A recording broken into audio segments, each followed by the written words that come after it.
kulanti wanaagsan oo wacan meel kasta oo naga daawanaysaan kuna soo dhawaada waraysigan aadka u kooban oo aanu ku waraysanayno fanaanka caanka ee Maxamed BK oo garabkayga fadhiya waraysigan ayaa wuxuu daaran yahay hadalkii hameen hore uu Maxamed ka yiri meel uu xaflad ku dhiganayay oo dad fara badan oo Soomaaliya siyaabo kale oo fasireen qaarna ay aad uga caroodeen taasoo sababtay habaar iyo eedayn iyo colaad iyo dadkii Soomaaliyeed ee bulshada ahayd in la iska hor keeno waxaan weydiinayaa Maxamed marka hore maxaa ku kalifay waxa inuu yiraahdo fanka iyo siyaasadda in la isdhex geliyo ma khasaba iyo waxa u qorshaysan mustaqbalka dhow iyo kan fog baa jiray Maxamed soo dhaw TV Universal marka Cabdi Xafid aad baad u mahadsan tahay Allah ku casmo ummadda Soomaaliyeed meel kasta joogaan inay daawanayana aad baan u salaamayaa waxaan cod dheer tacsi ugu diraya inna lillahi wa inna ilayhi raaji'uun dadkii naftooda ku waayay qarax ilaahay dhibtahay naga kor qaado tacsida horta waan diraya mar labaadka si xun wuxuu sheeg sixir wuu ka daran yahay dab munaafaqshaday muumin baa ku gubta anigu hadal wanaagsan oo tacsiye baan diray dabadana dad ba ka faa'iideysto xagga kale ka rogay waxaan taageerayaashayda iyo ummadayda Soomaaliyeed meel kastay joogaan ummadayda Soomaaliyeed meel kastay joogaan waan idin jeclahay idinkana waan ogahay inay jeceshiin waan ka raali gelinayaa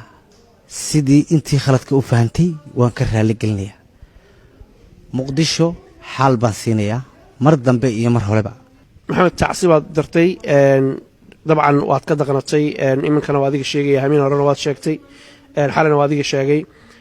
dhibaatadii ka dhacday muqdisho iyo dadka Soomaalida ku baaba'ay dhibaatada soo gaartay inaad ka tacsiinaysaa ka xuntahay waa garanay fanka iyo siyaasadda inaad isku dhaxoodimiyaa doonaysaa mise waxaad doonaysaa inaad kala weecisid si aan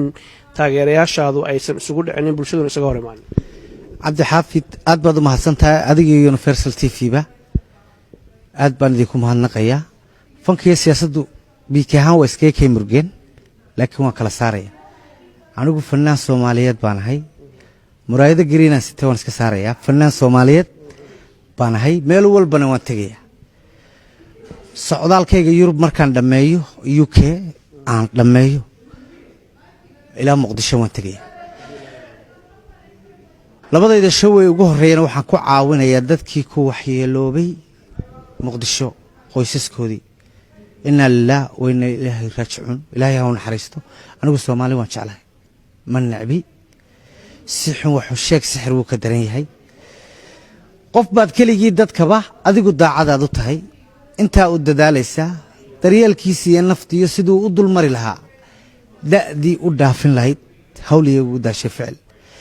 inta isaguna dil iyo xarkiya dabin laabayo ku maqan dibidlaabiyada marka fanaanku qof markuu caan noqdo dhibaato ma waayo YouTuber sidaa wax xaganayad helaysaa beel si journal wax si khaldan loo gelinayaad arkaysaa laakiin qof la hadalaya waa qofkii jira in badan baan habaariyo wax arkay social media ma isticmaalo laakiin uurka iiga duceeya oo habaarkii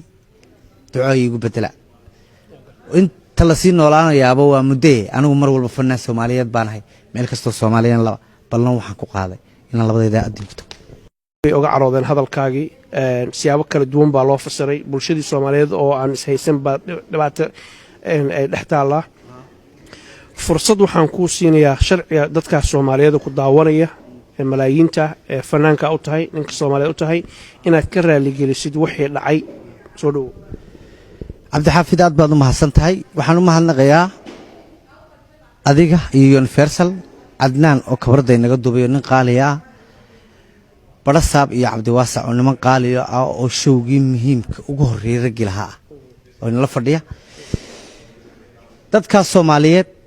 waan ka raali gelinayaa deenu weyn cimaamadu ka dhacda khaladkuna waa la ismoodsin karaa igu tuurade markii hore cimaamada waa igu tuurteene igu tuura anigu siyaasad dambena kuma jiro